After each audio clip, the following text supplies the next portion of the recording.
est vivant pour toujours, il règne pour l'éternité. Tous donneront gloire à Dieu. Il est le Christ, il est le Seigneur. Et ils diront, il est vivant.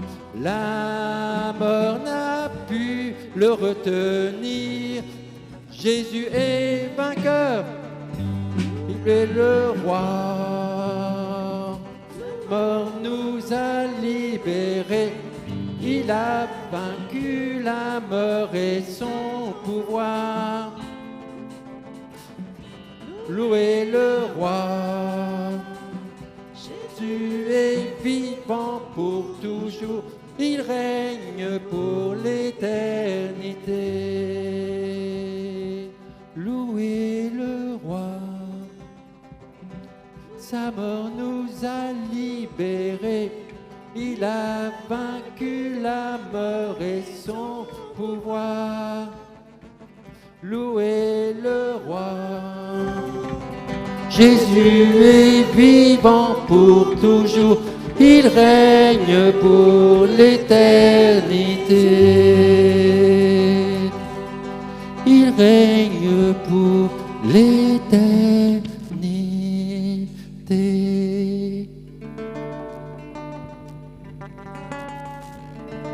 Oh, oh, oh, oh, oh.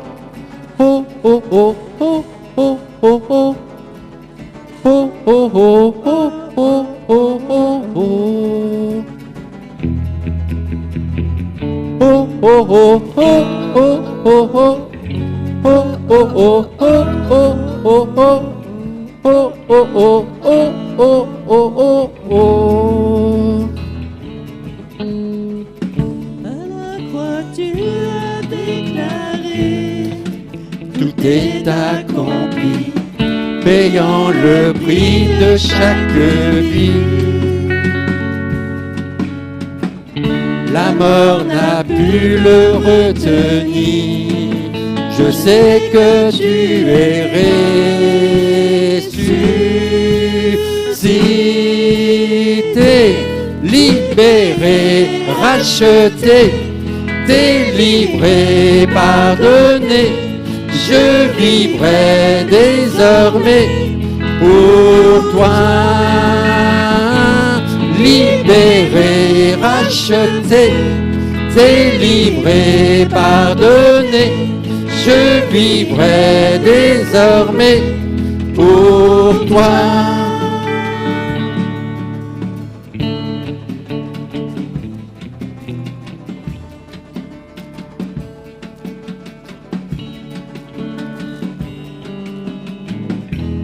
Dans mon cœur, tu fais résonner le son de ta voix afin de diriger mes pas.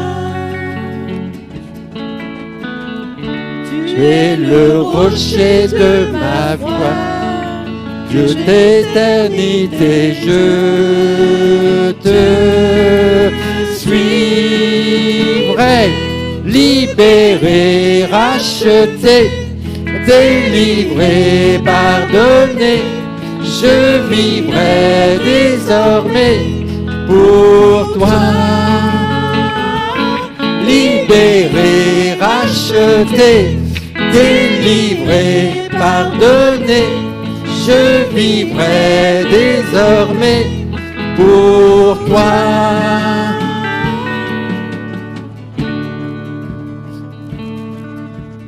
Oh, garde-moi toujours près de toi. Oh, tu es mon secours et ma joie. Oh, garde-moi toujours près de toi. Oh, oh, oh, libéré, racheté, délivré, pardonné. Je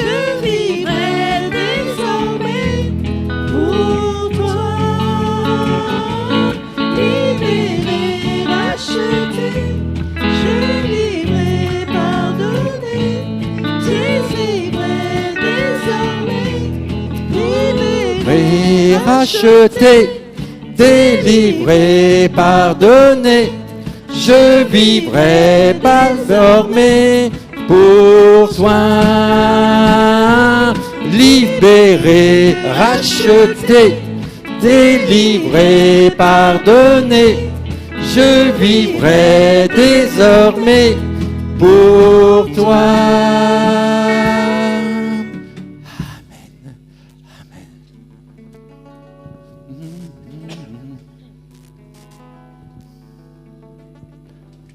Je viens dans ta présence et ton amour immense couvre mon être et mon cœur. Veux t'adorer, Seigneur. Veux t'adorer, Seigneur. Jésus, je vis sous ta puissance. Je vis sous ta puissance. Dans ton amour immense, tu me remplis de joie. tu me Remplis de ta joie. Je m'abandonne à toi. Je m'abandonne à toi, Jésus. Jésus, Jésus, oh, Jésus, oh, Jésus, oh, couvre mon être et mon cœur. Veux t'adorer, Seigneur. Veux t'adorer, Seigneur. Jésus, Jésus, Jésus, oh, Jésus, oh, Jésus, oh, tu me remplis de ta joie. Je m'abandonne à toi. Je m'abandonne à toi, Jésus. Je viens dans ta présence. Je viens dans ta présence.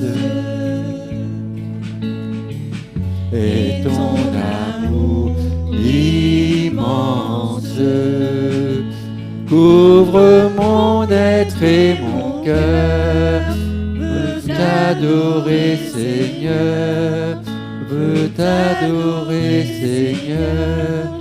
Jésus. Je viens dans ta présence.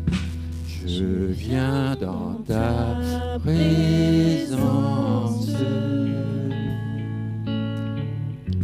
Et ton amour immense couvre mon être et mon cœur. Veux t'adorer, Seigneur. Veux t'adorer, Seigneur. Jésus, Jésus, Jésus, oh, Jésus, oh, Jésus, oh, couvre mon être et mon cœur. Veux t'adorer, Seigneur. Veux t'adorer, Seigneur. Jésus. Alléluia. Merci, Seigneur. Amen.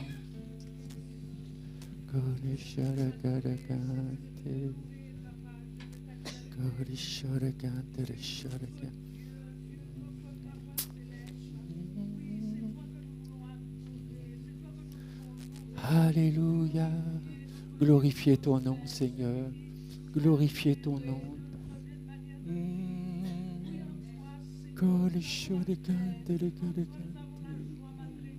Oui. Alléluia. Amen.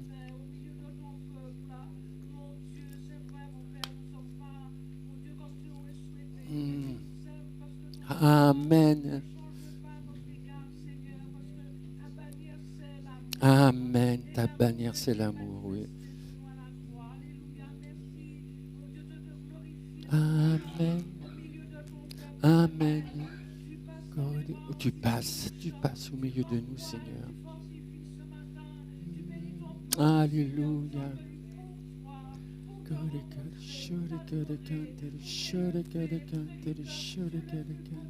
Tu es le plus beau des fils de l'homme. Oui, Seigneur, nous voulons célébrer ton nom.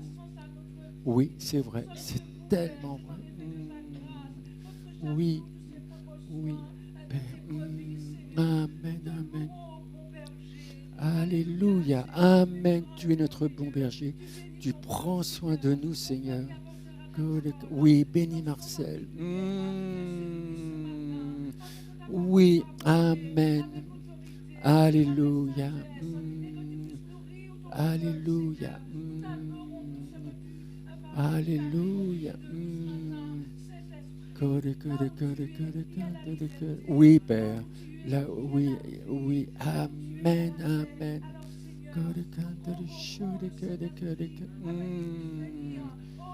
Amen. Que ta volonté.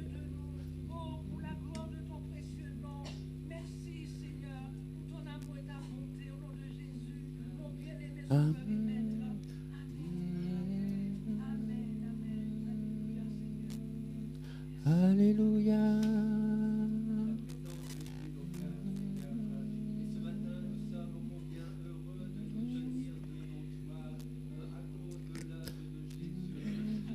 Amen.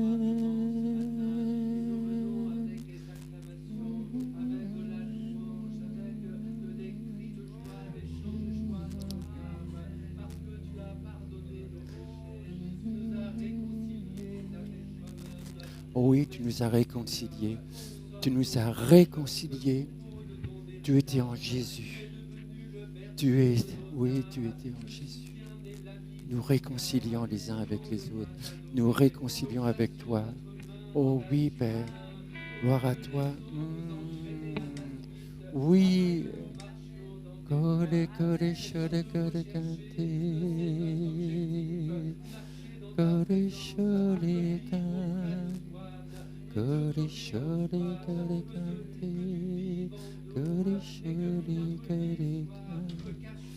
Oh oui, Père. Viens.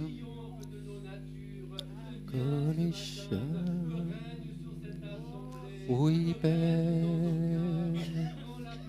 Amen. Oui, oui, Seigneur. Saint-Esprit. Saint-Esprit travaille. Oui, oui.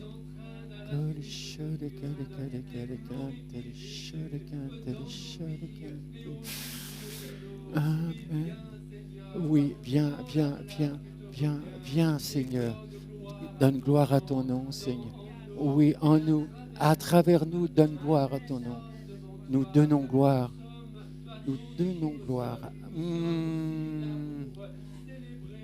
Oui, oui, nous célébrons ton nom. Nous célébrons ton nom, Seigneur. Alléluia.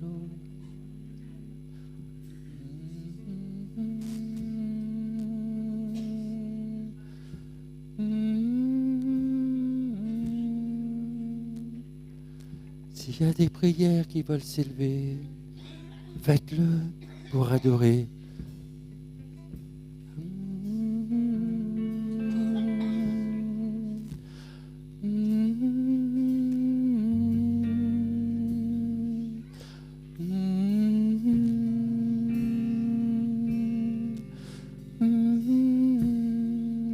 Tu es le plus beau des fils de l'homme. Tu es venu nous chercher pour nous sauver. Tu nous as rachetés.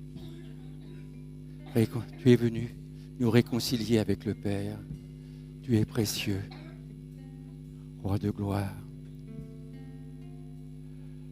Viens.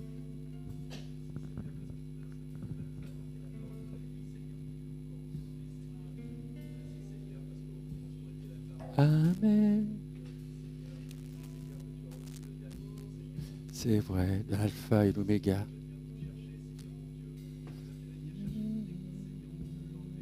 Amen, oui, cette église, oui. Oui, c'est vrai. Alléluia. Tu viens, tu prépares ton église, Seigneur. Tu veux encore sauver, Seigneur. Alléluia. Amen, amen, amen.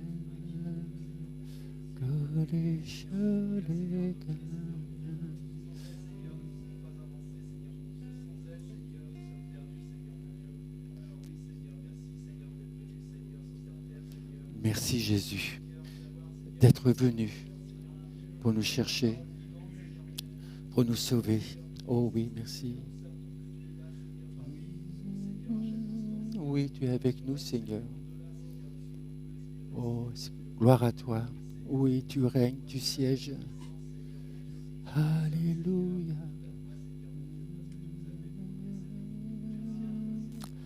Merci, Seigneur. Merci parce que ton nom est digne. Ton nom est digne d'être célébré.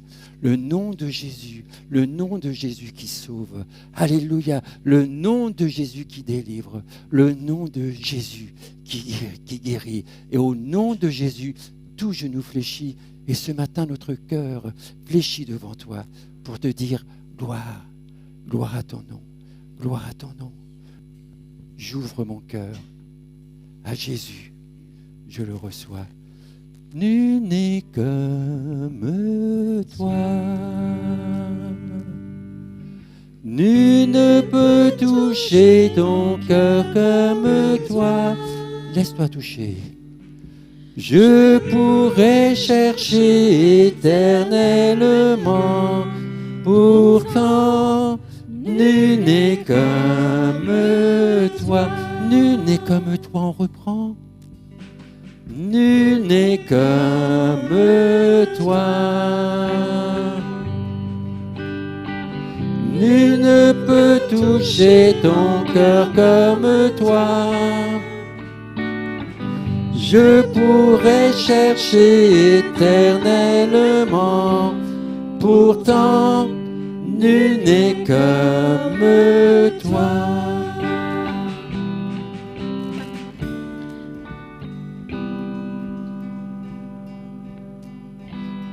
Ta bonté coule comme un fleuve immense, et c'est ta main qui guérit. L'enfant qui souffre trouve en toi un sûr abri. Nul n'est comme toi. Ensemble. Nul n'est comme toi. Laisse-toi toucher par Jésus. Nul ne peut toucher ton cœur comme toi.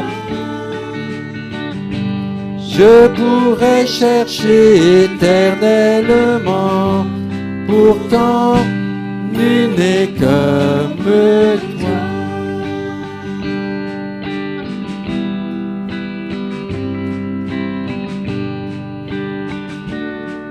Ta bonté coule tel un fleuve immense, et c'est ta main qui guérit. L'enfant qui souffre trouve en toi un sûr abri. Nul n'est comme toi. Nul n'est comme toi. Nul n'est comme toi. Nul ne peut toucher mon cœur comme toi. Je pourrais chercher éternellement, pourtant nul n'est comme toi. Mon cœur t'adore, mon Dieu puissant, nul n'est comme toi. Mon cœur t'adore, Prince de paix, c'est ce que mon cœur désire. Sois glorifié, car tu es ma sainteté. Mon cœur t'adore, ô Dieu puissant, nul n'est comme toi. Nul n'est comme toi. Nul ne peut toucher mon cœur comme toi. Je pourrais chercher éternellement, pourtant nul n'est comme toi. Amen. Oui. Nul n'est comme toi. Merci, tu sais si bien parler à nos cœurs respectifs. Tu nous parles d'une façon différente, mais tu sais comment nous parler. Tu sais de quoi nous avons besoin. Et Seigneur, nous te disons merci. Parce qu'à travers ta parole qui sera annoncée de la part de à travers ton serviteur, en ton nom, eh bien, tu vas nous parler. Et nous te disons merci. Que tu sois béni, que ton nom soit élevé, que ton nom soit célébré au milieu de nous, que ta parole soit reçue comme elle doit être reçue. C'est la parole de Dieu. Nous te remercions, Père. Amen. Amen. Soyez les bienvenus pour ceux qui nous ont rejoints. Peut-être soyez donc les bienvenus, ceux qui sont éventuellement ici pour la première fois. Soyez les bienvenus, et aussi à son serviteur qui va nous parler ce matin de la part de notre bien-aimé Sauveur.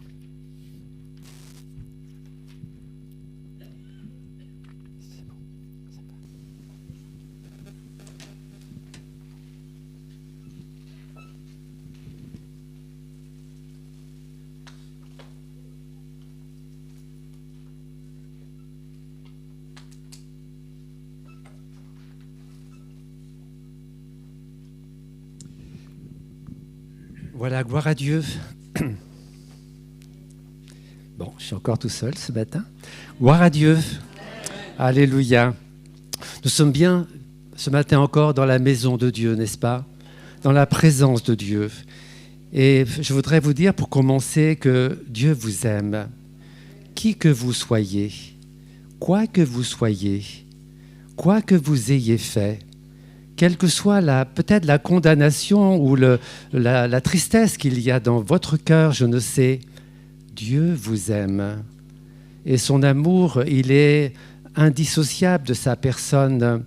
Il aime le pécheur, il n'aime pas le péché, c'est vrai, mais il aime le pécheur, qui qu'il soit, quel qu'il soit. Et il est bon de continuer ce culte en nous rappelant que Dieu nous aime.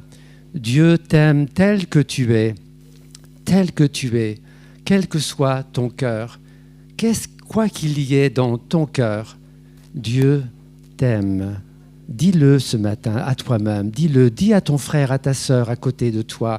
Dieu t'aime. Comprends-tu? Dieu t'aime. Gloire à Dieu. Il y a 15 jours, nous avions commencé à voir un sujet qui est sur la croix. La croix, l'œuvre de la croix, ce que la croix a fait pour nous et ce que la croix est également en nous. Nous sommes arrêtés premièrement sur le fait que à la croix, Jésus a versé son sang. Nous le savons tous. Il a payé le prix, non pas parce qu'il était un malfaiteur, il a payé le prix parce que nous étions des malfaiteurs, nous étions des pécheurs. Et sur le bois de la croix, il a pris notre péché, il a pris notre condamnation. Nous avons vu que le sang de Jésus est celui qui nous purifie de tout péché. Le sang de Jésus a coulé sur le bois de la croix afin que nous ayons accès au pardon de nos péchés, à la purification de nos péchés et que nous soyons réconciliés avec Dieu au travers du sang de Jésus qui a coulé à la croix. Dans Romains chapitre 3, versets 23 à 25, nous avons vu, et la Bible dit ceci, et ce matin encore, je ferai parler l'Écriture, elle parle tellement mieux que nous, prédicateurs. Car Romains 3, versets 23 à 25, l'apôtre dit ceci, « Car tous, chacun de nous également, tous ont péché et sont privés de la gloire de Dieu, de la présence de Dieu. Et ils sont gratuitement justifiés par sa grâce, par le moyen de la rédemption qui est en Jésus-Christ. » Et là, c'est l'œuvre de la croix. C'est lui que Dieu a destiné par son sang à être pour ceux qui croiraient en Dieu, qui croiraient victime expiatoire afin de montrer sa justice. Amen. Et dans Éphésiens chapitre 2, verset 8, « C'est par la grâce que vous êtes sauvés, par le moyen de la foi. Cela ne vient pas de vous, c'est le don de Dieu. Ce n'est pas par les œuvres, afin que personne ne se glorifie. » Amen. Sauvés par grâce, sauvés par le sang de Jésus, ni par les œuvres, ni par nos diplômes, ni par ce que nous sommes ou ne sommes pas, seulement par le sang de Jésus. Nous avons été lavés, purifiés. Et parce que nous avons mis notre foi dans l'œuvre de Jésus, cela a été rendu possible. Et cela, nous l'avons, a été quelque part ramener à nous-mêmes comme une expérience personnelle. Ça a été pour nous celle de la nouvelle naissance.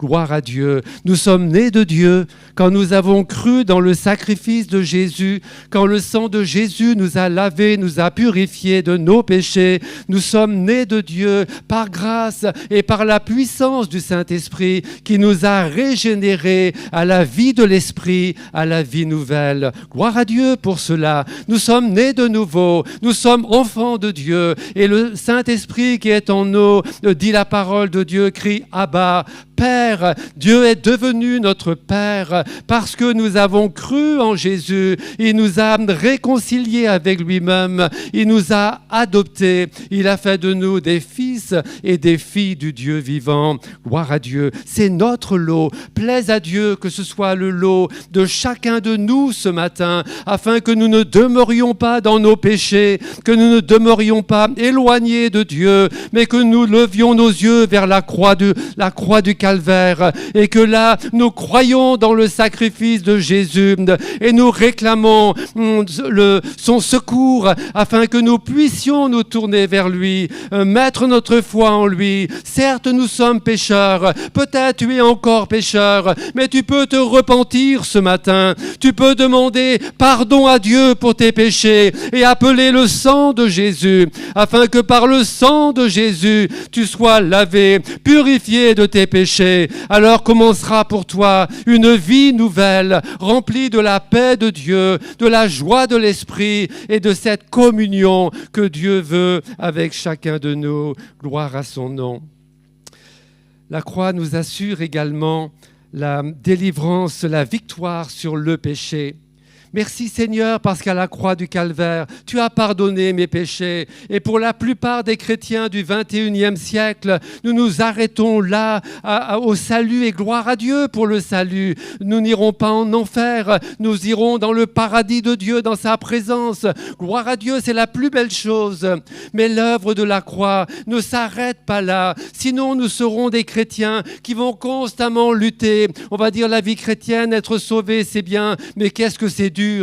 Non, la vie chrétienne ne doit pas être dure, même si nous avons des combats. Si elle est dure et si nous sommes vaincus, c'est parce que nous n'avons pas compris l'œuvre de la croix, au-delà du salut, au travers du sang versé de Jésus. C'est important cela, si bien que nous avons vu le deuxième point, qu'à la croix du Calvaire, Jésus a traité la condition du péché, non pas de nos péchés, ils sont pardonnés, gloire à Dieu, mais de la puissance du péché, celle qui est entrée dans Adam et celle qui est demeurée dans l'ADN d'Adam et qui a fait de nous des êtres pécheurs à travers les générations, de père en fils, de mère en fille. Tout le monde, l'humanité, est pécheresse dans son ADN à cause du péché d'Adam dans le jardin d'Éden.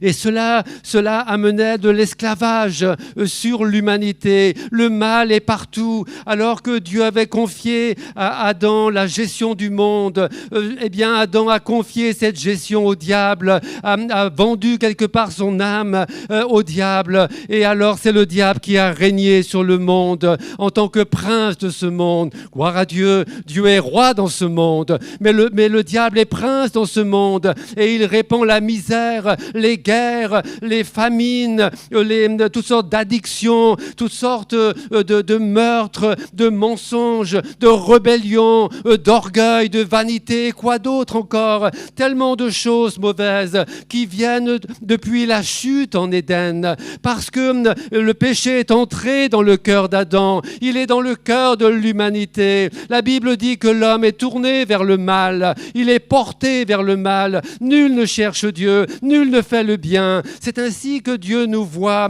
ou nous voyait avant que nous soyons, pour nous réconcilier avec Dieu. Alors Dieu a décidé de régler le problème du péché. Et pour cela, dans l'œuvre de la croix, il a renfermé une autre dimension que celle du pardon de nos péchés. Il a traité la situation de notre nature, de notre vieille nature, la nature adamique qui est en nous et qui est pleine de péchés. Il a traité son cas à la croix du Calvaire. Sur le bois de la croix, notre vieille nature, elle a été crucifiée, dit l'Écriture. Elle a été clouée sur le bois de la croix, afin que nous soyons libres de cette vieille nature dans laquelle habite la puissance du péché. Et ainsi, en crucifiant cette vieille nature, le péché a été crucifié sur le bois de la croix et nous sommes maintenant libérés.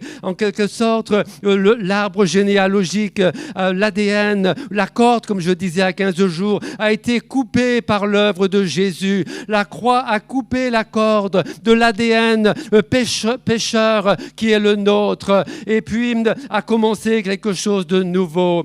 Adam était le premier Adam. Jésus était le dernier Adam et il n'y en a pas d'autre après, parce que a été réglé le compte de cette dimension d'Adam sur le bois de la croix. Il est mort, notre Adam. Il est mort sur le bois de la croix. Le deuxième Adam est mort sur le bois de la croix. C'est Jésus. Il est mort pour nous. Il est mort à notre place et en même temps, il a pris l'ADN du péché sur lui afin que nous soyons libres, complètement libres par rapport non seulement à nos péchés, mais également par rapport au péché, cette puissance qui écrase l'humanité, qui écrase le monde. Nous pouvons être libres de cela parce que Jésus l'a cloué sur le bois de la croix. Quand Christ est mort sur la croix, eh bien cette nature, elle est morte également avec lui sur le bois de la croix. Il y a eu l'ensevelissement et la résurrection. Mais gloire à Dieu, l'ancienne nature, la nature adamique n'est pas ressuscitée avec Christ. Christ est ressuscité en tant que le nouvel homme, dit l'Écriture, l'homme nouveau qui est créé selon Dieu, l'homme spirituel quelque part qui est selon Dieu. C'est la nature de Jésus. L'autre nature, elle n'existe plus pour Jésus. Elle s'est arrêtée à la croix, elle a été vaincue, elle a été dépouillée, elle a été renversée, elle a été maîtrisée, elle a été complètement détruite, dit également l'Écriture. Gloire à Dieu pour cela. Nous sommes dans cette victoire et nous devons le comprendre. Pourquoi marcherions-nous encore courbés par toutes sortes de péchés, toutes sortes de combats où nous sommes vaincus? Ce n'est pas normal pour le chrétien. Je ne dis pas que ça n'arrive pas, mais ce n'est pas normal parce que nous avons coupé les ponts avec le péché. La question qu'il faut se poser pour nous, c'est: est-ce que ma vieille nature a été crucifiée sur le bois de la croix? Certes, le péché a été, par Jésus-Christ, il a été crucifié dans la nature du péché. Ça, c'est une chose. Mais pour moi, je suis né de la chair. Nous sommes nés de la chair. Et il faut également que cette nature qui est la nôtre, au-delà du pardon des péchés, gloire à Dieu, au-delà de cela, que notre nature adamique également, nous puissions l'amener à la croix afin qu'elle soit crucifiée avec Jésus-Christ sur le bois de la croix. Oh, que Dieu nous aide à comprendre cela. Dans Romains chapitre 6, versets 6 à 7, il est écrit dans Paroles vivantes, « Comprenons donc, dit l'apôtre, que l'homme que nous étions autrefois, l'homme adamique, il a été cloué à la croix avec le Christ, afin que le péché soit réduit à l'impuissance et que le corps, instrument docile du péché, soit neutralisé. Nous avons été crucifiés avec le Christ pour que le mal n'ait plus de prise sur nous et que nous n'ayons plus besoin d'obéir comme des esclaves à ses sollicitations. Un mort est quitte envers le péché. Il est dégagé de sa responsabilité. Le mal a beau l'appeler, il ne répond plus parce qu'il est mort. Est-ce que je suis mort au péché? Est-ce que je suis encore tenté par le péché? Est-ce que je suis encore vaincu par le péché d'une manière ou d'une autre? Est-ce qu'il y a encore des choses qui me tirent vers le bas et qui me font faire ce que je ne voudrais pas faire, comme dit l'apôtre Paul dans Romains 7, et puis ne pas faire ce que je voudrais faire et faire ce que je ne voudrais pas? Tout est à l'envers parce qu'il y a encore ce péché qui est là. Tant qu'il n'est pas crucifié, eh bien, c'est ainsi. Et si nous ne veillons pas, il descend de la croix, le nôtre, et il revient prendre sa place et il nous reconduit au péché. Ça aussi, c'est biblique. Béni soit Dieu, il a pris l'acte de notre condamnation. Il nous a pardonnés, justifiés par l'œuvre rédemptrice. L'amour de Dieu a été répandu dans nos cœurs par le Saint-Esprit qui nous a été donné. La vie de Christ a été implantée en nous. Et ce n'est plus moi qui vis quelque part, mais c'est Christ qui vit en moi, dit l'apôtre. Cette vie a été implantée en moi par le Saint-Esprit qui habite en moi lors de ma nouvelle naissance.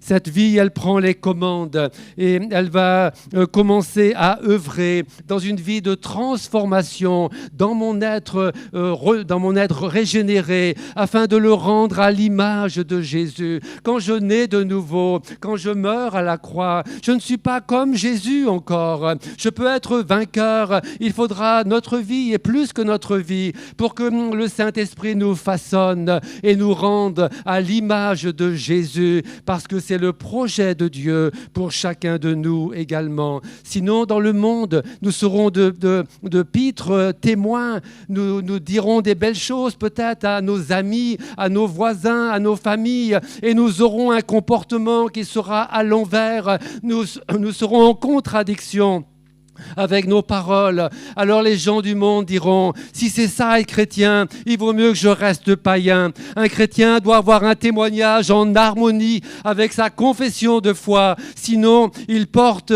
préjudice à la vérité, préjudice à Jésus-Christ lui-même. Et il ne doit pas en être ainsi, mes frères et sœurs. Il ne doit pas en être ainsi.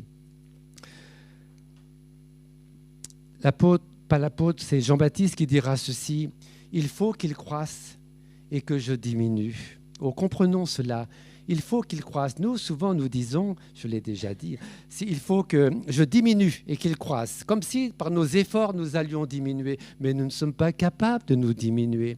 Complètement incapables, parce que notre vieille nature reprendra toujours le dessus. Mais si lui, il croit en nous, si la vie de Christ est puissante en nous, si elle est véritable en nous, alors notre moi, notre nature adamique qui reste, elle va s'étioler peu à peu au fil du temps. Et quand la maturité sera là, quand la maturité sera présente, alors à ce moment-là, il y aura cette dimension, cette beauté de Christ qui sera vue dans l'Église et plus encore en chacun de nous. Gloire à son nom. Quand le peuple d'Israël a franchi le Jourdain pour entrer dans la terre promise, ils n'ont pas pris possession du pays où difficilement ils ont combattu, ils ont eu des victoires, Dieu était avec eux, comme quand nous sommes nouveaux convertis, nous voyons la gloire de Dieu, plein de victoires, plein de bonnes choses, nous sautons de joie, mais nous ne prenons pas possession du pays, nous ne prenons pas possession de tout ce que Dieu a préparé pour nous. Nous nous contentons d'un tout petit département dans le pays de Canaan et nous sommes contents parce que nous sommes passés de l'autre côté du Jourdain. Et gloire à Dieu, nous sommes sauvés, nous sommes bien passés de l'autre côté. Mais Dieu a un plan bien plus grand qu'un département. Il a un pays, le pays de Canaan, pour chacun de nous. Dans Josué, chapitre 18, verset 3, à un moment, alors que Josué a vieilli, qu'il a mené des guerres et il voit que le peuple n'avance pas suffisamment, il ne prend pas possession. 7 tribus encore n'ont pas leur héritage dans le pays, alors qu'ils devraient tous avoir leur héritage. Alors il dira, chapitre 18, verset 3, « Mais jusqu'à quand négligerez-vous de prendre possession du pays que l'Éternel vous a donné ?»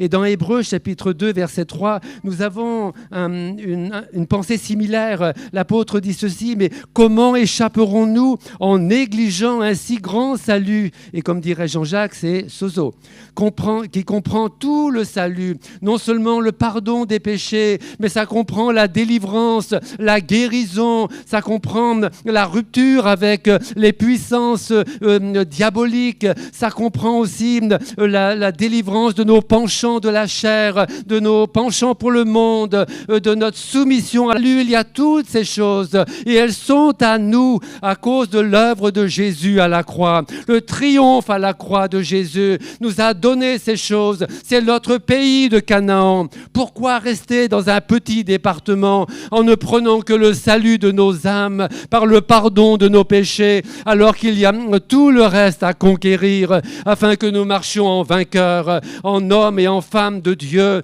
matures, capables de remporter les victoires et d'avoir un témoignage puissant, véritable de la vie de Dieu en nous, et qui sort à travers nous et qui se répand autour de nous. Que Dieu nous aide et que Dieu nous fasse grâce. Amen. À la croix du Calvaire, Jésus a traité le problème de la chair. Ah, la chair. Cette chair, c'est un combat perpétuel dans nos cœurs entre la chair et l'esprit. La chair, elle a un lien très fort avec notre vieil homme. Si le vieil homme chez nous n'est pas crucifié, la chair, elle est toujours là. Mais si le vieil homme est crucifié, la chair n'a plus d'appui. Et alors, elle est sans force quelque part. Elle est sur un terrain qui l'amène à s'étioler parce qu'elle n'a pas d'appui. Mais quand la chair et notre vieil homme sont encore présents en nous, quoi que nous soyons chrétiens, alors la vie est dure. La vie chrétienne, elle est compliquée parce que nous ne marchons pas droit, parce que nous clochons des 2 pieds, parce que nous faisons le mal que nous ne voulons pas et nous ne faisons pas le bien que nous voudrions faire. Alors, oui, il y a une solution. Nous la verrons après. Galates chapitre 5, verset 24, dans la version Louis II. « Ceux qui sont à Jésus-Christ ont crucifié la chair avec ses passions et avec ses désirs. » Et la parole vivante traduit ce verset comme ceci. « Or, ceux qui appartiennent à Jésus-Christ ont cloué à la croix leur vieille nature avec ses passions et ses désirs. Celui qui a pris Jésus-Christ pour maître est mort avec lui à ses projets et à ses plans personnels. » Amen. Il y a du travail, hein? Il y a du travail. Le vieil homme, où il représente la chair avec sa nature et avec ses œuvres. Et je voudrais, c'est un passage un peu long, mais quand même vous le lire, parce qu'au Galates chapitre 5, l'apôtre Paul nous dit ce que c'est la chair. Nous avons du mal parce que notre corps, il est fait de chair, et puis il y a la chair, mais la chair, ce n'est pas notre corps, même si la chair, elle habite dans le corps, et c'est quand même différent, ce n'est pas la même chose. Hein. Elle est rattachée à notre ancienne nature, la nature adamique. Galates chapitre 5, versets 19 à 21, dans le Parole vivante. « En effet, dit l'apôtre, un comportement inspiré par l'être instinctif, adamique, est facile à reconnaître. On sait bien de quoi est capable l'homme livré à ses penchants naturels. Ce sont d'abord les pensées impures, la sensualité, l'immoralité, l'indécence, le libertinage, l'adultère, la débauche. C'est ensuite l'adoration de faux dieux, les superstitions, l'occultisme, la sorcellerie et la magie. Puis ce sont les inimitiés, les discordes, les querelles, la jalousie, le mauvais caractère, les accès de colère, les intrigues, les cabales, les rixes, les rivalités inspirées par des ambitions égoïstes et aboutissant à des dissensions et des scissions dans l'Église. C'est l'esprit de parti, le sentiment d'être seul dans la vérité. Ce sont les fausses doctrines et leur cortège de divisions. C'est la haine, l'envie, l'ivrognerie, la gloutonnerie, les beuveries, les ripailles et autres excès de ce genre. Je ne puis que répéter ce que j'ai déclaré jadis à ce sujet. Celui qui commet de telles actions n'a aucune part à l'héritage du royaume de Dieu. Amen. On dit Amen, mais Seigneur, aide-moi, n'est-ce pas ? Seigneur, sois mon secours. On voit bien que la chair est encore présente en nous. Quand nous lisons tout cela, qui échappe à cela ? Parfaitement. Nous ne pouvons pas. Nous devons avancer par notre vie crucifiée, mais nous savons que ces choses, elles sont constamment à notre porte quelque part. Elles frappent à notre cœur, dans nos pensées, et elles veulent nous entraîner dans ces choses. Mais si nous marchons par l'Esprit, nous sommes capables de vaincre toutes ces choses. Galates chapitre 5, versets 16 à 17. « Je le dis donc, dit l'apôtre, marchez selon l'esprit et vous n'accomplirez pas les désirs de la chair, car la chair a des désirs contraires à ceux de l'esprit et l'esprit a des contraires à ceux de la chair. Ils sont opposés entre eux afin que vous ne fassiez pas ce que vous voudriez. » Amen. On ne peut pas contrôler la chair. On ne peut pas la contrôler. Le péché est amalgamé à notre chair et elle est indissociable. Même Dieu ne peut pas réparer notre chair. Il n'a pas pu le faire. Elle est tellement souillée par le péché, elle est tellement mauvaise que Dieu n'a même pas essayé de la réparer, de la restaurer. Par contre, nous essayons toujours de réparer notre chair. Nous essayons de la restaurer. Nous la caressons dans le sens du poil. Nous venons avec elle à l'église, nous sommes capables de lui demander de s'asseoir à côté de nous, de ne pas bouger, au moins quand on est à l'église. Et à la maison, la colère va revenir, la rancœur contre sa femme, ses enfants, que sais-je, et les choses reviennent, la vieille nature est là. Elle a été calme pendant le culte, mais elle est toujours présente parce qu'elle n'est pas crucifiée, parce qu'elle n'a pas été crucifiée. Et c'est notre part. Celui qui est à Jésus-Christ a crucifié la chair. Oui, la chair est crucifiée par l'œuvre de Jésus,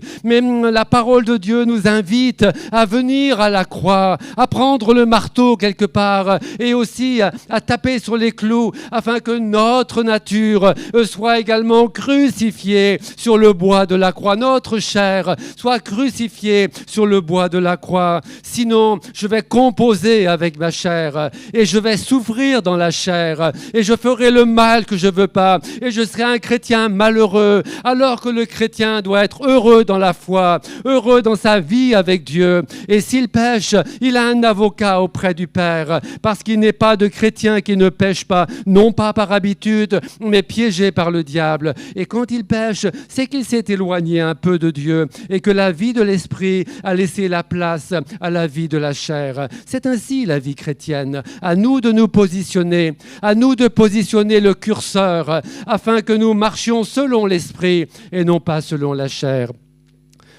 C'est possible cela, parce que Christ l'a accompli à la croix. Par vos forces, vous êtes perdus. Par vos forces, vous n'y arriverez pas. Vous allez pleurer sur vos genoux. Vous allez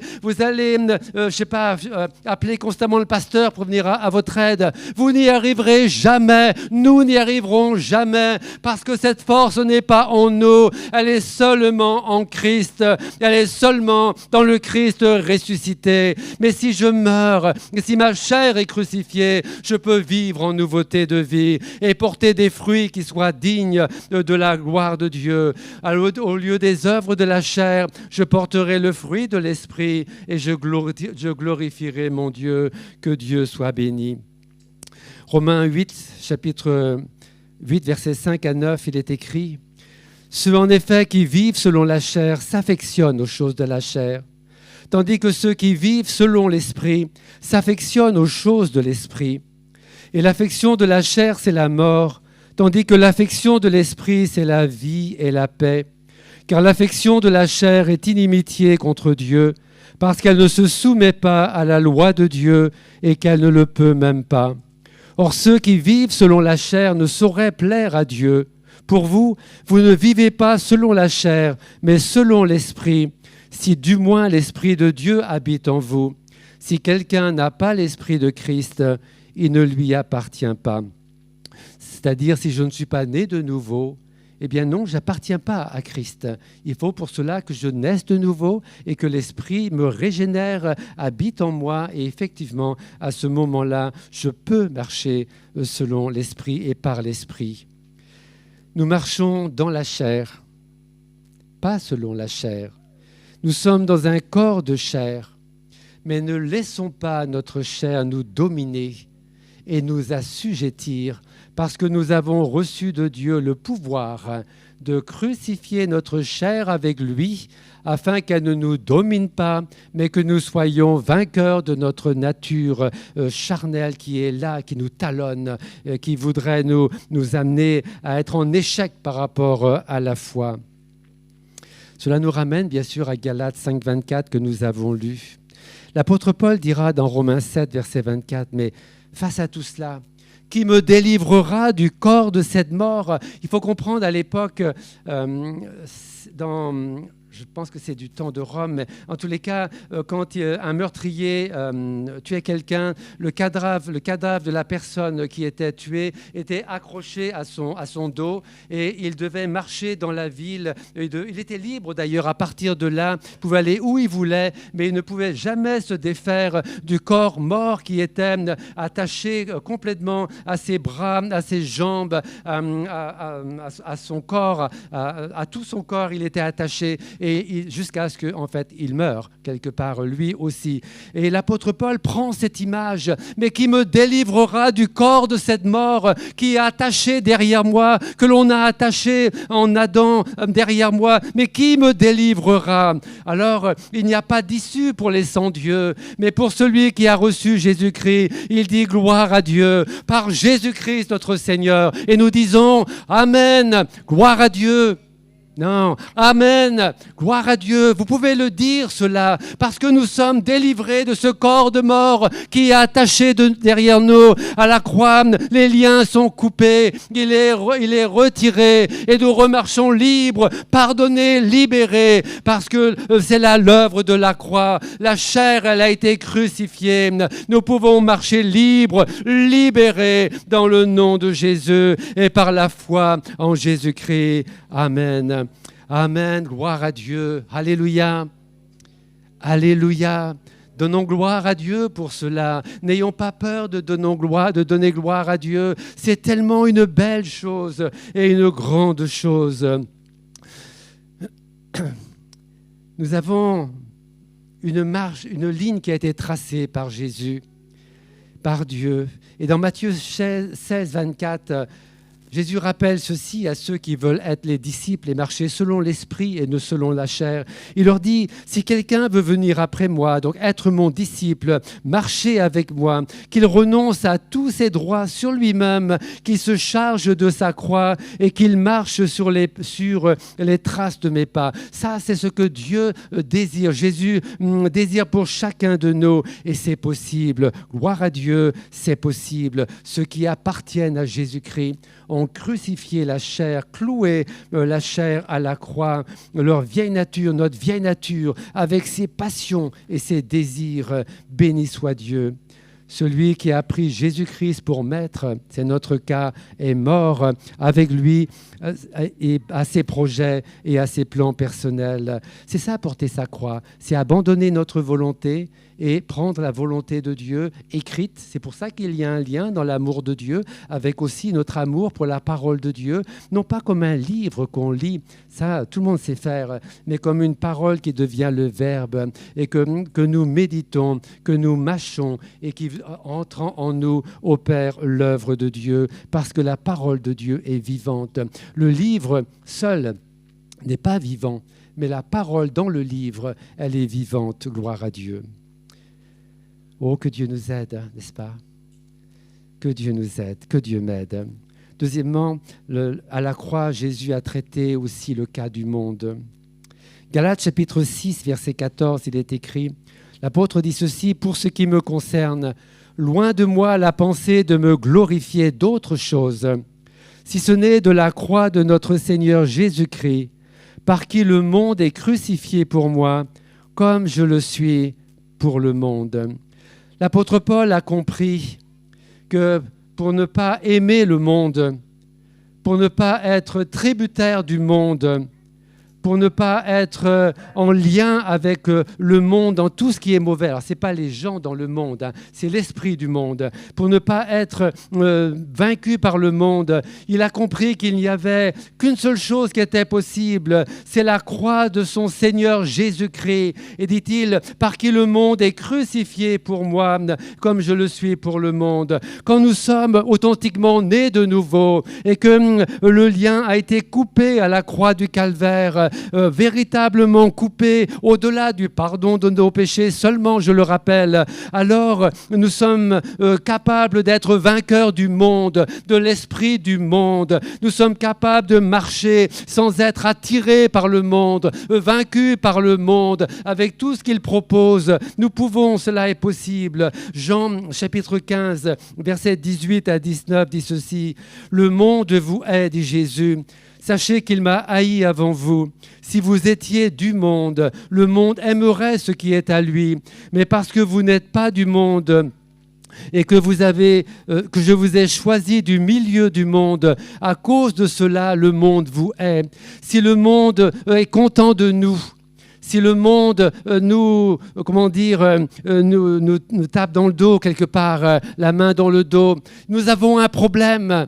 Parce que le chrétien qui dit Jésus, qui marche avec lui, il est dans le monde, il n'est pas du monde. Alors le monde ne l'aime pas parce que le monde aime ce qui est à lui et il n'aime pas ce qui n'est pas à lui. Or, ce qui est à Jésus-Christ n'est pas au monde. Le monde appartient au diable et c'est lui qui est le prince de ce monde. C'est lui qui l'a dans sa main quelque part et qui veut détruire les chrétiens, qui veut les refroidir, qui veut les faire pécher, les faire dévier afin qu'ils soient faibles comme Samson a été faible après que le monde l'ait gagné quelque part et sa chair et alors les tresses ont été coupées les unes après les autres sur sa tête jusqu'à ce qu'il n'y en ait plus aucune et qu'il devienne faible et vaincu et il a été vaincu parce qu'il n'a pas veillé quelque part mais nous avons la puissance pour veiller, nous avons l'œuvre de Jésus, nous avons le triomphe de la croix, nous avons le nom de Jésus, nous avons le sang de Jésus, nous avons les promesses de la parole de Dieu. Toutes ces choses sont nôtres pour nourrir notre foi et nous rendre vainqueurs. Le monde avec ses convoitises des yeux, la convoitise de la chair et l'orgueil de la vie. C'est comme ça qu'il est caractérisé dans la parole de Dieu, avec sa convoitise. Le monde, il présente plein de choses brillantes et il amène la convoitise. Et le chrétien est attiré par le monde. Alors vous direz, non, moi je ne suis pas attiré par le monde. Peut-être que vous avez vaincu le monde, c'est bien, gloire à Dieu, mais quel est le chrétien qui n'est pas attiré par des choses qu'il y a dans le monde, faute de dire le monde. Nous savons très bien que cela est possible. On veut une belle maison, on veut une belle voiture, on veut, je sais pas, une belle situation. Alors, c'est pas illégitime, mais quand ça va en avant et quand c'est mis en premier, c'est l'amour du monde. C'est aimer des choses qui sont dans le monde. Le Dieu a pourvu à ce qui est nécessaire pour nous. Il nous a donné tout le nécessaire. Le reste, le plus pour faire briller par rapport aux autres dans l'orgueil et en mettre plein la vue, ça, par contre, ça ne vient pas de l'esprit de Jésus. Vous savez, en Éden, le Satan, le serpent, a aussi fait pécher Ève de la même manière. Elle a vu que le fruit, donc l'arbre, était bon à manger. Elle a bon à manger, bon à la vue. Puis elle en a mangé et en le mangeant, ça a été l'orgueil de la vie parce qu'en le mangeant, ils ont eu la révélation du bien et du mal. Et alors, ils se sont positionnés comme capables de gérer entre le bien et le mal. Et Dieu a perdu sa souveraineté parce que c'est lui qui décidait quelque part ce qui était bien puisqu'il n'y avait pas cette connaissance. Et là, l'homme a pris la place par le péché et il s'est positionné en dehors de la soumission à Dieu. Et c'est là que le diable est venu et que l'homme a composé avec le diable. Et tout cela, c'est la convoitise également des yeux, la convoitise de la chair, bon à manger, et puis l'orgueil de la vie. Je remplace Dieu, je mène ma vie, je vais me diriger, moi aussi je sais. Et ne sommes pas nous également, parfois comme cela. Nous ne consultons pas Dieu, nous menons notre vie et puis nous nous étonnons qu'il y a des problèmes. Mais Dieu pourrait dire, mais tu ne m'as rien demandé, tu n'es pas venu de chercher mon conseil, tu n'as pas puisé dans ma parole. Alors ce que tu l'as cherché. C'est pas que je t'aime pas, mais il va falloir maintenant réparer quelque part. Et ça, c'est nous également, nous devons veiller. Satan, il est le prince de ce monde. Ne l'oublions pas, il est le prince de ce monde. Nous n'avons rien à faire avec le monde, avec le prince de ce monde. Nous n'avons rien à faire. Nous devons nous démarquer du monde et de l'esprit du monde. Dans 1 Jean chapitre 2, verset 17, il est écrit « N'aimez pas le monde, dit l'apôtre, n'aimez pas le monde, ni rien de ce qui fait partie du monde. » C'est clair, rien de ce qui fait partie du monde. Nous serions contents de la première partie, mais il y a aussi la deuxième, ni rien de ce qui fait partie de ce monde. Si quelqu'un aime le monde, dit l'apôtre, l'amour du Père n'a pas de place dans son cœur. Il est entier, l'apôtre, la parole de Dieu est entière. Si j'aime le monde, alors l'amour de Dieu n'a pas de place. L'amour du monde, il est rattaché à notre vieille nature, alors que l'amour de Dieu, il est rattaché à la nouvelle nature, la nature de l'esprit. Il n'y a pas de mélange entre les deux, où on est l'un, où on est l'autre. Dieu ne cohabite pas avec le péché, il ne cohabite pas avec le monde dans notre cœur. Le Saint-Esprit ne peut pas non plus. Il est étriqué, il n'a pas de place. Le monde doit être crucifié, comme dit l'apôtre, le monde est crucifié pour moi, comme je le suis pour le monde. Alors oui, à la croix du Calvaire, le monde est crucifié pour nous. Mais le suis-je également pour le monde? Est-ce que le monde est mort? Est-ce que c'est un cadavre pour moi également, comme ma chair, à tel point que le monde ne peut pas me solliciter? Il peut me solliciter, mais pas me vaincre, parce qu'il est détaché de mon corps. Il a été détaché à la croix du Calvaire. Il est mort, il n'a pas de pouvoir, il ne réagira pas. Si nous demeurons dans la victoire de la croix, si nous demeurons dans le triomphe de la croix, que Dieu nous aide également dans ces choses et qu'il nous fasse grâce. Jacques ira plus loin et il dira ceci dans chapitre 4, verset 4. « Adultères que vous êtes, ne savez-vous pas que l'amour du monde est inimitié contre Dieu? Celui donc qui veut être ami du monde se rend ennemi de Dieu. » 1 Jean chapitre 5, verset 19. « Nous savons que nous sommes de Dieu et que le monde entier est sous la puissance du malin. » Ne l'oublions pas. Il n'y a rien de bon dans le monde pour nous, dans les choses du monde. Alors on pourrait dire, mais si je suis chrétien, alors je n'ai pas le droit, ce n'est pas le cas, ce n'est pas le bon terme, de goûter, de jouir de ce qui est du monde dans le monde. Alors la vie chrétienne, elle doit être drôlement malheureuse. elle doit être drôlement une vie fade, sans vie, ça doit être terrible. Non. Si nous sommes en Jésus-Christ, puisque nous sommes nés de nouveau, si nous sommes nés de l'Esprit de Dieu, si nous marchons selon l'Esprit, nous avons un autre monde, un autre royaume, nous avons quelque chose, un autre héritage, nous avons, au lieu d'une petite terre qu'est le monde quelque part, nous avons un univers entier pour nous. Toutes les promesses de Dieu, présentes et à venir, sont nôtres. L'héritage de Dieu en Jésus-Christ, il est nôtre également. Nous avons le meilleur en Christ et c'est bien plus, lumineux que la lumière de ce monde qui passe et qui s'en va et qui fait de nous des esclaves. Si je vis véritablement ma vie chrétienne, alors je suis un homme, une femme joyeuse, à cause de la vie de Dieu qui habite en moi. Gloire à Dieu. Et je donne gloire à Dieu dans ma maison. Et je loue Dieu dans ma maison. J'écoute des cantiques dans ma maison. Je chante des louanges de Dieu dans ma maison. Je lis la parole de Dieu dans ma maison. Et je ne calcule pas avec le monde, mais je me réjouis en Dieu, mon Sauveur. Alléluia. Alléluia. Oui, gloire à Dieu, que Dieu nous aide aussi en cela, afin que nous soyons des chrétiens qui marchent en authenticité de vie nouvelle avec Jésus-Christ, crucifié à la croix, ressuscité en Christ et marchant en nouveauté de vie. Amen. Le chrétien est crucifié au monde. Et il vit dans cette dimension des réalités qui sont son partage maintenant. Que Dieu nous aide. Et dans le monde alors, que faisons-nous ? Eh bien, dans 2 Corinthiens, chapitre 5, versets 19 à 20, l'apôtre dit ceci, « Car Dieu était en Christ, réconciliant le monde avec lui-même. » Gloire à Dieu. C'est son but, n'imputant pas aux hommes leurs offenses. Et il a mis en nous la parole de la réconciliation.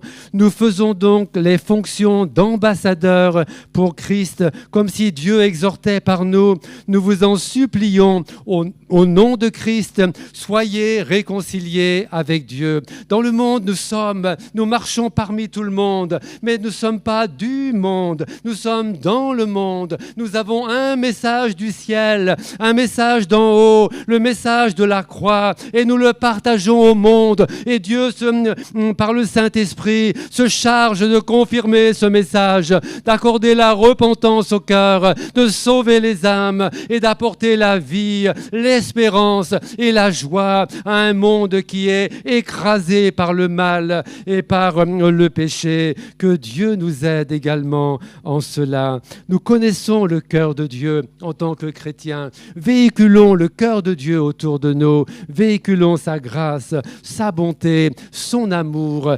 manifesté à la croix du Calvaire. Amen.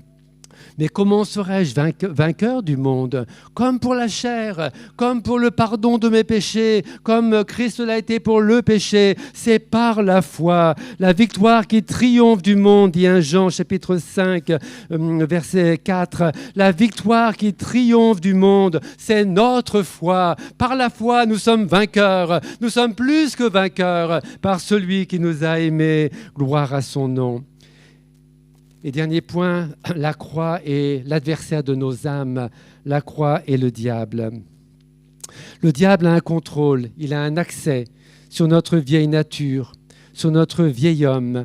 Il a un accès sur notre chair, il a un accès sur le monde, il a des accès partout, mais il n'a pas d'accès sur notre nouvelle nature. Celle-là, elle est à Dieu.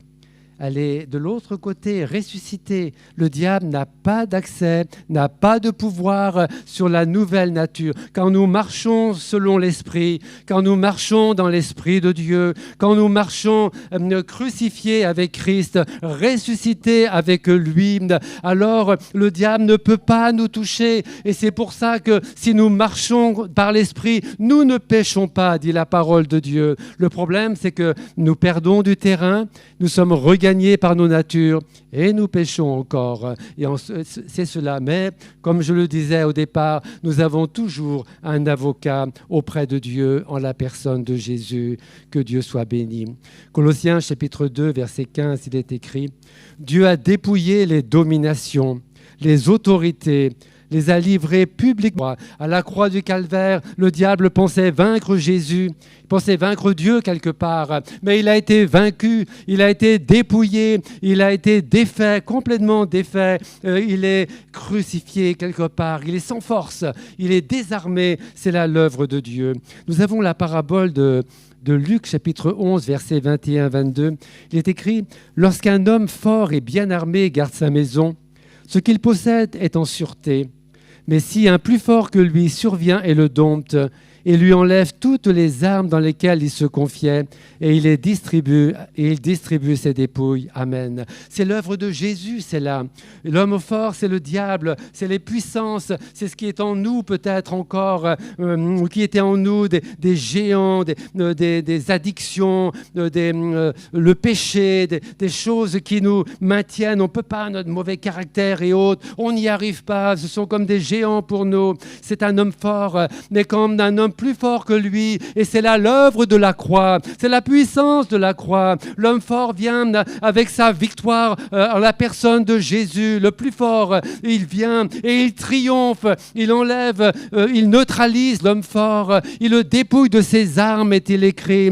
Ainsi, ne vont pas craindre les armes de l'enfer, les armes du diable. Elles sont retirées par Jésus à la croix du calvaire, et ainsi nous partageons même les dépouilles de cela. Gloire à Dieu, parce que nous pouvons être libérés, délivrés. L'homme fort est vaincu en nous. Alléluia, il est vaincu, l'homme fort. Il n'a pas de pouvoir, il n'a pas d'autorité. Alors ne demeurons pas assujettis à quoi que ce soit de nos natures, parce que les hommes forts qui sont là, ils ont été vaincus à la croix du calvaire. Par la foi, plaçons-nous sur le bon terrain, professons, proclamons que nous sommes vainqueurs dans le nom de Jésus, pas avec notre force, pas avec nos moyens, mais par le sang de Jésus, par la résurrection de Jésus. Gloire à Dieu, cela est possible.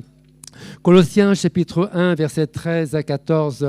Lui qui nous a délivrés de la puissance des ténèbres et nous a transportés dans le royaume du Fils de son amour. En lui, nous avons la rédemption, la rémission de nos péchés. Gloire à Dieu. Non seulement nous sommes ressuscités, mais il nous a dans la foi transportés dans son royaume, dans sa présence. Et ainsi, nous sommes dans le royaume du Fils de son amour, parce que nous avons été rachetés, notre dette a été remise, nous avons été transformés. Gloire à Dieu. Et ce triomphe de la croix, vous le lirez dans Romains 8. Romains 8, après Romains 7, où c'était compliqué. Romains 8, quoique donnant la réponse, Romains 8 est un chapitre de victoire, de triomphe de l'œuvre de la croix, qui nous condamnera. Toute chose concourt au bien de ceux qui aiment Dieu. Qui nous séparera de l'amour de Dieu? Pas possible. On lisait ce chapitre 8 comme un psaume, une parole de délivrance, de triomphe, de victoire. C'est celle de la croix. Elle est nôtre en Jésus-Christ. Que Dieu soit béni. Amen. Deuxième aux Corinthiens, chapitre 2, verset 14.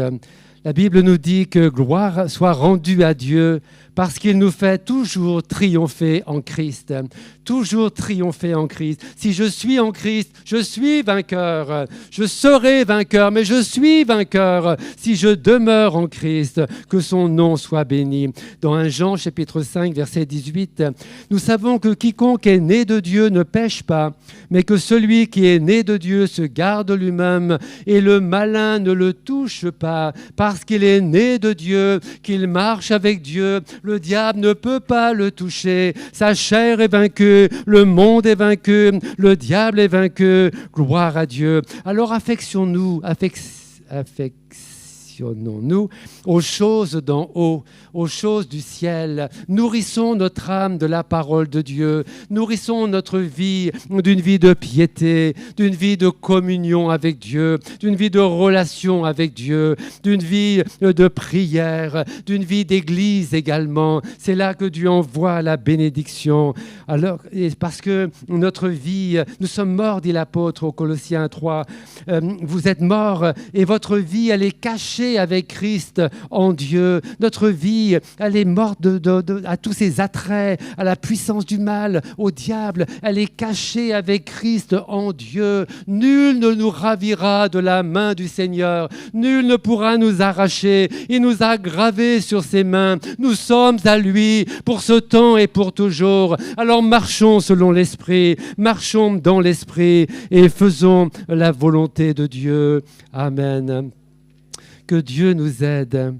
N'acceptons pas le doute quand il vient semer des pensées qui nous tirent vers le bas, quand il vient nous reprocher notre passé. Le diable, il ne nous lâchera pas parce qu'il est dans ce monde et il veut engranger une moisson des perdus, mais il veut aussi engranger de ceux qui sont dans l'Église s'il pouvait.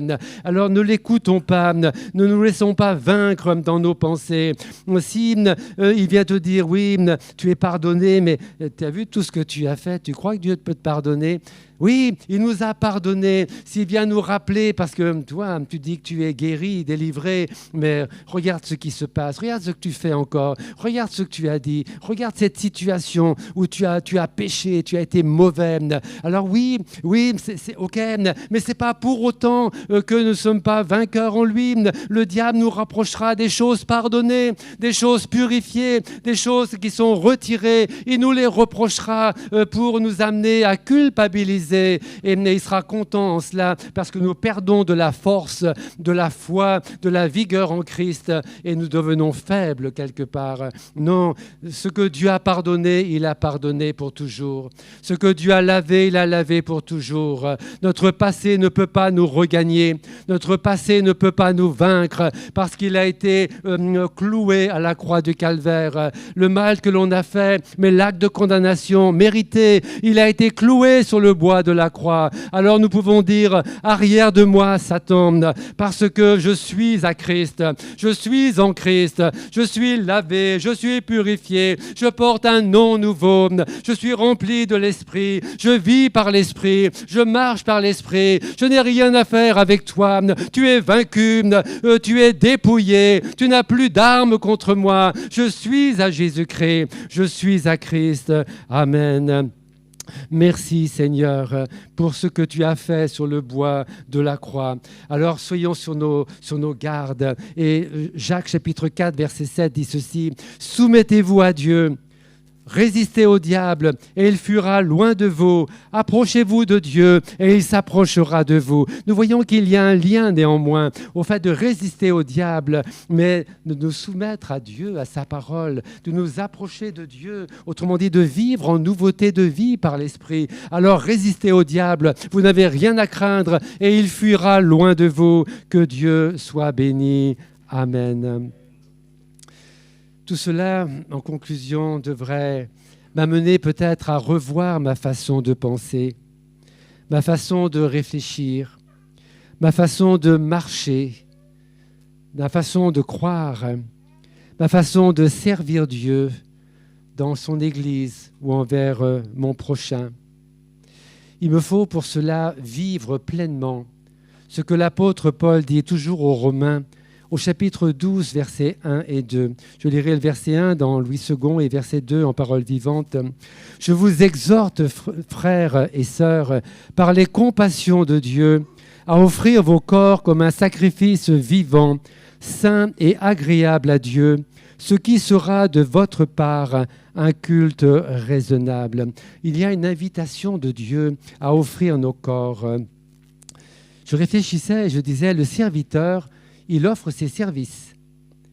L'esclave, il ne dispose plus de lui-même, donc il offre son corps, parce qu'il n'est plus maître de son corps. C'est le maître qui est maître du corps de l'esclave, alors que le serviteur, eh bien, il offre ses services, il sert en fait, il a des consignes, mais c'est lui qui est quelque part à la commande. Nous étions esclaves du péché, esclaves du malin, esclaves de la chair, esclaves du monde. et nous avons été délivrés de cet esclavage. Mais nous sommes passés, et gloire à Dieu, dans un nouvel esclavage glorieux. C'est celui de Jésus-Christ. Et c'est celui de cette personne extraordinaire, de ce Dieu extraordinaire. Nous sommes devenus esclaves de Christ. C'est ce que dit également l'apôtre Paul. Et nous sommes appelés à offrir nos corps comme un sacrifice vivant sur l'autel de la consécration et du sacrifice, et laisser Dieu régner, diriger, conduire également, nous conduire à travers nos corps, dans nos corps. Verset 2, « Ne vous coulez pas simplement dans le moule de tout le monde. Ne conformez pas votre vie aux principes qui régissent le siècle présent. Ne copiez pas les modes et les habitudes du jour. Laissez-vous plutôt entièrement transformer par le renouvellement de votre intelligence, de votre mentalité. Adoptez une attitude intérieure différente. Donnez à vos pensées une nouvelle orientation afin de pouvoir discerner ce que Dieu veut de vous. Ainsi, vous serez capable de reconnaître ce qui est bon à ses yeux, ce qui lui plaît et ce qui conduit à une réelle maturité. » Amen. Amen, qu'il en soit ainsi. Nous savons que les jours sont mauvais, que les temps sont difficiles, et ces temps difficiles sont de plus en plus présents dans le monde. Jésus revient bientôt. Alléluia. Jésus revient bientôt. Et si c'était aujourd'hui ? Alors nous avons compris, nous sommes pardonnés de nos péchés, nous sommes lavés de nos péchés. Mais pour le reste, où est-ce que j'en suis ? Où est-ce que j'en suis ? Es-tu prêt ? Sommes-nous prêts ? S'il tarde, que feras-tu ? S'il tarde à venir, quelle vie voulons-nous mener ? Quelle vie mèneras-tu ? Jésus dira dans Matthieu 16, 24, « Si quelqu'un veut être mon disciple, et marcher avec moi, je le rappelle, qu'il renonce à tous ses droits sur lui-même, qu'il se charge de sa croix, qu'il renonce à sa volonté, qu'il épouse ma volonté, que sa nourriture soit de faire non pas sa volonté, mais la mienne, pourrait dire Dieu, qu'il se charge de sa croix et qu'il marche sur mes traces et sur mes pas. » À l'église de Laodicée, c'est une parole je souhaite qu'elle puisse nous interpeller. Dans Parole vivante, chapitre 3 de l'Apocalypse, versets 19 à 21, « Ce que j'aime, dit Jésus, je les reprends, et je les éduque sévèrement. Secoue donc ton indifférence, ranime ton zèle et change. » Pour moi, je dis Amen à cette parole. Parce qu'à l'écoute du message que j'ai prêché, mais que je me prêche, je dis, Seigneur, s'il te plaît, secours-moi. Sois mon aide. Alors, je sais que tu m'aimes. Merci de me reprendre peut-être ce matin. Merci de m'éduquer, même si c'est sévèrement, c'est pour mon bien.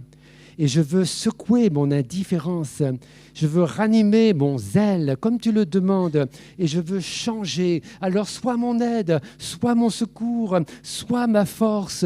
Viens, viens. Me voici, dit Jésus, au verset 20, debout devant la porte. Je suis devant la porte et je frappe.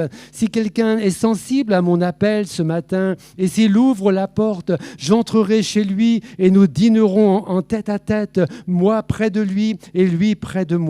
Au vainqueur, dit Jésus, j'accorderai de siéger à mes côtés sur mon trône. Il régnera avec moi comme moi-même après ma victoire. J'ai pris place auprès de mon Père sur son trône et j'ai pris le gouvernement avec lui. Que celui qui est capable d'écouter prenne attention à ce que l'Église dit, et je dirais à l'Église ce matin. Amen.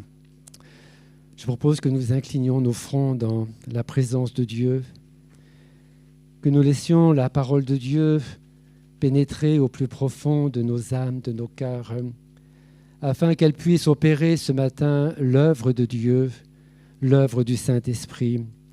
Que l'œuvre de la croix ne soit pas au premier échelon seulement du pardon de nos péchés, mais que nous soyons aussi délivrés du péché, que notre vieille nature soit crucifiée et demeure crucifiée, que je sois crucifié dans la chair, que la chair soit crucifiée, que je sois crucifié pour le monde et que le monde soit crucifié pour moi.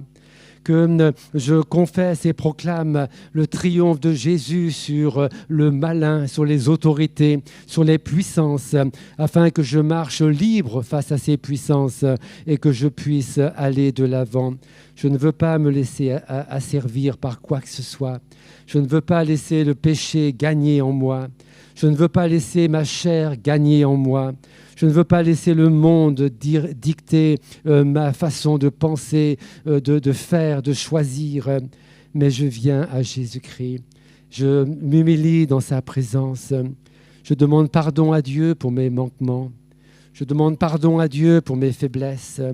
Je demande pardon à Dieu pour toutes les fois où il a été mis au second rang, où dans mon cœur comme dans ma maison, dans mon foyer, dans ma famille, il n'a pas été à la première place. Alors je sais que tu m'aimes, et parce que tu m'aimes, tu me reprends ce matin. Et parce que tu m'aimes, tu m'éduques, tu retranches ce qui doit l'être ce matin en moi. Tu m'invites à secouer mon indifférence et à prendre conscience de l'appel de Dieu ce matin. Tu m'invites à ranimer mon zèle, mon amour, ma consécration pour toi et que tu m'invites à changer par le renouvellement de mon intelligence. Seigneur, je te prie ce matin de bénir ton Église. Je te prie de nous bénir ensemble. Nous sommes devant toi et nous sommes devant ta parole. Seigneur, nous ouvrons nos cœurs devant toi. Nous ne voulons rien cacher. Nous savons que tout est mis à nu et à découvert devant celui à qui nous devrons rendre des comptes. Alors ce matin, nous t'invitons à creuser dans nos cœurs. Nous t'invitons, Seigneur, à nous aider à crucifier notre chair, notre vieil homme, à ce que nous soyons crucifiés pour le monde parce que tu as vaincu le monde et que nous ne soyons pas non plus dépendants ou sous la férule de l'ennemi de nos âmes ou de ses hordes, mais que nous marchions en vainqueurs et pour vaincre, remplis de l'Esprit, dans la vie de l'Esprit.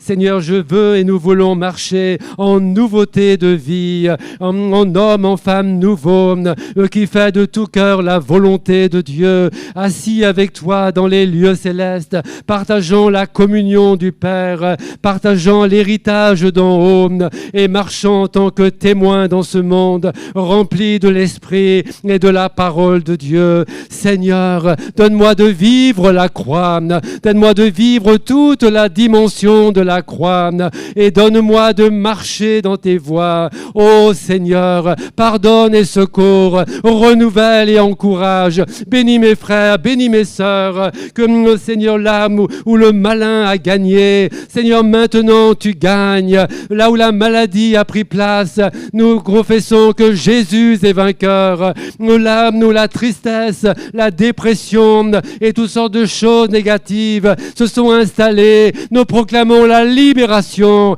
dans le nom de Jésus, parce qu'à la croix du Calvaire, tu as triomphé de cela. Que l'Église soit bénie ce matin, que l'Église soit visitée ce matin, que la parole de Dieu soit plantée dans les cœurs, que la croix soit plantée dans les vies et que nous soit donné de marcher en nouveauté de vie tous les jours qui nous restent à vivre sur cette terre. Merci Seigneur, nous prions les uns pour les autres, nous nous bénissons les uns les autres, nous nous réclamons de la grâce du Très-Haut, mais tu la communiques Père ce matin et nous te disons merci, merci de tout cœur dans le nom de Jésus. Amen, amen. Gloire à Dieu. Soyez bénis. Gardons la parole de Dieu dans nos cœurs et laissons le Saint-Esprit nous aider à la ruminer, la ruminer, la faire remonter dans nos pensées afin que nous soyons des vainqueurs en Jésus-Christ. Alléluia. Je me réjouis parce que l'église de Louviers va changer. Amen. Amen. L'église de Louviers va être transformée. Alléluia. L'église de Louviers va marcher dans une autre dimension. par la révélation à nouveau de l'œuvre de la croix. Ô combien je vous bénis. Amen. Je vous bénis de tout cœur. Je bénis l'Église et je me réjouis de ce que la victoire est dans le nom de Jésus. Et elle nous est donnée, elle t'est donnée ce matin. Gloire à son nom. Amen. Amen. Amen. Merci. Merci pour la croix. Merci pour le prix payé. Je vais demander, merci pour la croix, pour le prix payé, car tu t'es donné sans rien retenir. Vivons ces paroles. Précieux Jésus, précieux Jésus, précieux Jésus. Ils sont pardonnés nos péchés. Non, oh oui, nos nombreux péchés. On peut se lever, couvert par ton sang, qui me purifie de tout péché. Oubliez les péchés. Merci Jésus, merci Jésus. À toi mon amour, tout mon cœur Seigneur. Je ne comprendrai jamais pourquoi tu m'aimes. Tu es mon bonheur, ma suprême joie. Mais voici mon plus grand miracle à tes yeux, c'est que je fais ta joie. Vous avez chanté, ils sont pardonnés, nos nombreux péchés. Couverts par ton sang, ils sont même oubliés. Et Michée 7, verset 19, nous dit qu'il ne veut plus penser à nos péchés. Il les a mis au fond de la mer. Alors, Satan va te rappeler ton péché, certains péchés. Mais Jésus dit, je les ai oubliés. Je les ai mis au fond de la mer. Je les ai mis au fond de la mer. Tu les as confessés. Tu es fidèle et juste pour les pardonner et les oublier. On va rechanter. Merci pour la croix, pour le prix payé, car tu t'es donné sans rien retenir. Précieux Jésus, précieux Jésus. Ils sont pardonnés, ils sont pardonnés. Nos nombreux péchés, couverts par ton sang, ils sont oubliés. Merci Jésus, merci Jésus. À toi mon amour, tout mon cœur Seigneur. Je ne comprendrai jamais pourquoi tu m'aimes. Tu es mon bonheur, ma suprême joie. Mais voici le plus grand miracle à tes yeux, c'est que je fais ta joie. Alléluia. Il y a de la joie. Il y a de la joie pour un seul pécheur qui reconnaît son péché. Dieu se réjouit dans le ciel lorsque un seul pécheur revient à Jésus, lui demande pardon et le suit. Il y a de la joie dans le ciel. Est-ce que c'est le cas maintenant pour toi? Est-ce que tu reviens à Dieu maintenant? Et si tu le fais, eh bien il y a de la joie. Quelle joie quand Dieu nous regarde. Parce que quand il te regarde, lorsqu'il me regarde, il voit que mon âme a été mise au bénéfice du salut de Jésus à la croix, offert par Jésus à la croix. Je fais ta joie parce que tu me vois recouvert du précieux sang. Est-ce que c'est le cas pour toi, mon bien-aimé? Est-ce que c'est le cas pour toi? Lorsque Jésus te regarde maintenant, est-ce que tu fais la joie de Dieu, de Jésus-Christ? Alors, Emmanuel, est-ce que tu peux prier pour ce pain? Ce pain, et tu vas aussi prier pour cette coupe de bénédiction qui nous rappelle le prix payé par Jésus, pour que nous soyons pardonnés et au bénéfice du sang de Jésus Eh bien, quand Jésus nous regarde, quand Dieu nous regarde, il est heureux. Parce que nos cœurs ont été purifiés. Il est blanc, purifié, plus blanc que la neige. Béni sois-tu, Seigneur. Amen. Merci. Mon amour, tout mon cœur, Seigneur, je ne comprendrai jamais pourquoi tu m'aimes. Tu es mon bonheur, ma suprême joie. Mais voici le plus grand miracle à tes yeux, c'est que tu fais ta joie. C'est pour nous guérir que tu as souffert. Tu peux nous sauver, précieux Jésus, précieux Jésus. Tout est accompli, tout est accompli. Tu as triomphé, tu peux nous sauver si parfaitement. Merci Jésus, merci Jésus. À toi mon amour, tout mon cœur Seigneur. Je ne comprendrai jamais pourquoi tu m'aimes. Tu es mon bonheur, ma suprême joie. Mais voici le plus grand miracle à tes yeux, c'est que je fais ta joie. C'est que je fais ta joie. Sauveur merveilleux, je possède. Il s'est sacrifié pour moi. Et sa vie innocente, il cède pour mourir sur l'infâme bois.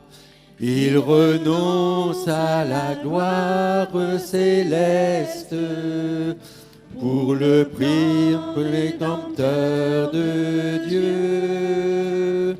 L'apparence est la plus modeste. Oh, quel prix pour me rendre heureux. Ensemble, attachés à la croix pour moi. Attachés à la croix pour moi. Il a pris mon péché, il m'a délivré. Attaché à la croix pour moi.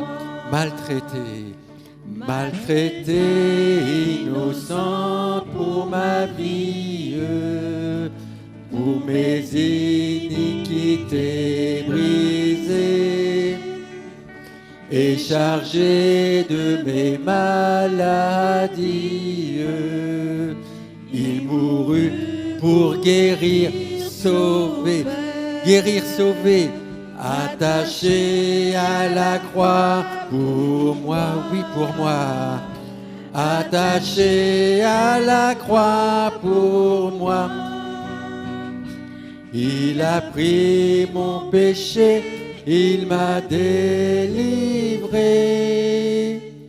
attaché à la croix pour moi. Amen. Amen. Je vous invite à vous asseoir. Et Le temps à la passe suite, vite. Le vendredi 17 octobre, 19h, toujours au même endroit, donc avec notre frère Jean-Jacques, partageons notre foi conformément à Jésus. Vendredi 7 novembre, on se protège un peu plus loin. Donc, Oui. dis-nous ce qu'il Oui, en comme est. ça avait été un petit peu, on avait un peu parlé ensemble dans le cadre de la réunion d'entrée. Donc on s'était posé la question ensemble, et vous étiez d'accord, qu'il y ait un vendredi par mois, un moment de partage de la bonne nouvelle, dite pour nous dans notre langage de Canaan, on va dire une réunion d'évangélisation, mais nous, on n'appelle pas ça une réunion d'évangélisation, donc spéciale découverte de la foi. 7 novembre, pour partager la foi ensemble et inviter vos amis, votre famille ensemble. Et on en reparlera aussi, on a eu vraiment cette envie d'évangéliser. Si l'Église n'évangélise plus, l'Église n'a plus de raison d'être. Hein. N'oubliez pas, hein. C'est ça, sa raison d'être une maison de prière le mardi soir et aussi d'aller annoncer. Si on ne le fait plus, l'Église n'a plus de raison d'être. Merci Seigneur pour ce temps que nous avons pu passer ensemble. Que tu sois béni, que tu sois glorifié, que tu bénisses chacun, chacune ici au milieu de nous, que tu nous accordes, comme c'est ton désir, une bonne semaine, une semaine bénie avec toi. Béni sois-tu Seigneur. Amen. Manquez pas de vous saluer les uns les autres.